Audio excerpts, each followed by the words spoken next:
Welcome back, South Georgia.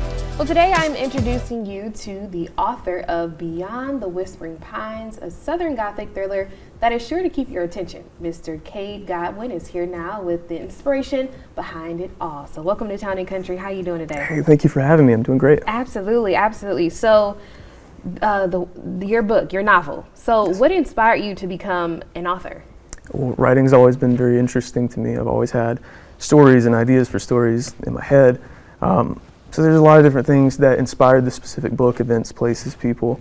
But I think for me personally, what really sparked that was the timing. I know, entering your 20s, it's a very scary and strange period in your life. And you're faced with a lot of crossroads and big life decisions. So it's kind of like my brain just telling me like, hey, if you don't know anything else, you know this story, so have at it. Wow, wow. Okay, so Beyond the Whispering Pines. So you have it here with us today. Tell us, what is it about? Well, at its core, it's a Southern Gothic thriller, but the main plot focuses on this young man who's really lost in the world. He's really trying to find his place. So he returns to his hometown where, he's kind of got this familiarity about it, and he quickly uncovers this major drug smuggling operation. So that's where the thriller gets into it. And then in the second half, it really focuses on religion, a sense of belonging, morality, a lot of deeper themes. Wow. So how has this book been received so far, and what does it mean to you? The reception's been wonderful. I mean, it's just been overwhelming, really.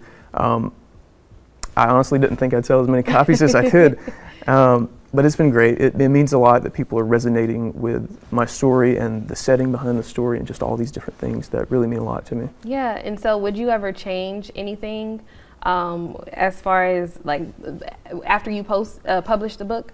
Is there anything you would change? Yeah, definitely a few things I would change. Maybe develop the characters a little bit more.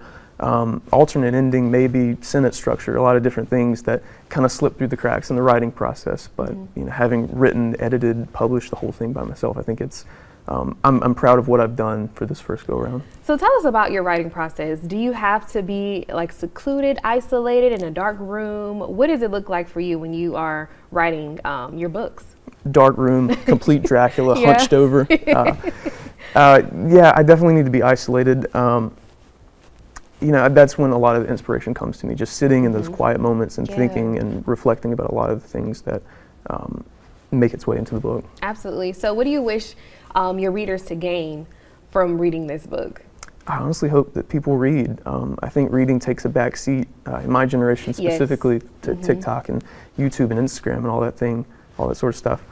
But if one sentence or one chapter or one portion of this book could just spark that love of reading, love of literature to anybody, that's all I want. I'd be happy with that. I love that. So do you believe that this will be like a sequel? Is there going to be like different parts to it, or is this just going to be it? I think this one's going to be a standalone. Okay. I definitely have another idea in the works, another novel in the works, but I'm excited about this one. Yeah, and I think that you should just live in the moment for now.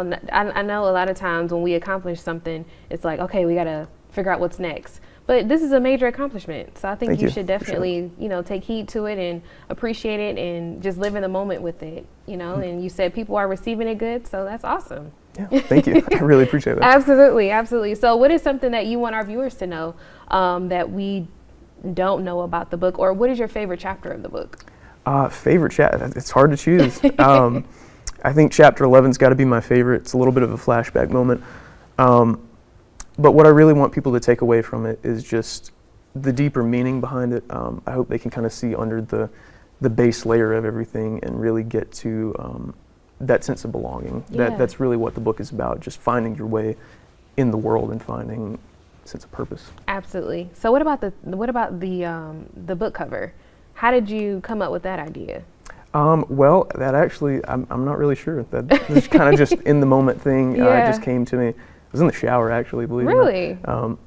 But yeah, I own a Jeep Wrangler, so that was kind of the... So it resonates with you. Definitely. It's something familiar. I love that. Awesome. Well, tell us where we can go ahead and find the book and more information about you as an author, if interested. Well, it's available on Amazon exclusively in both ebook and paperback format.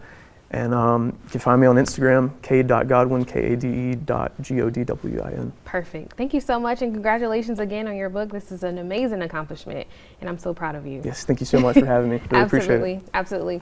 And if you didn't catch his information, we'll have it on our website at walb.com. But don't go away just yet. Coming up, the latest on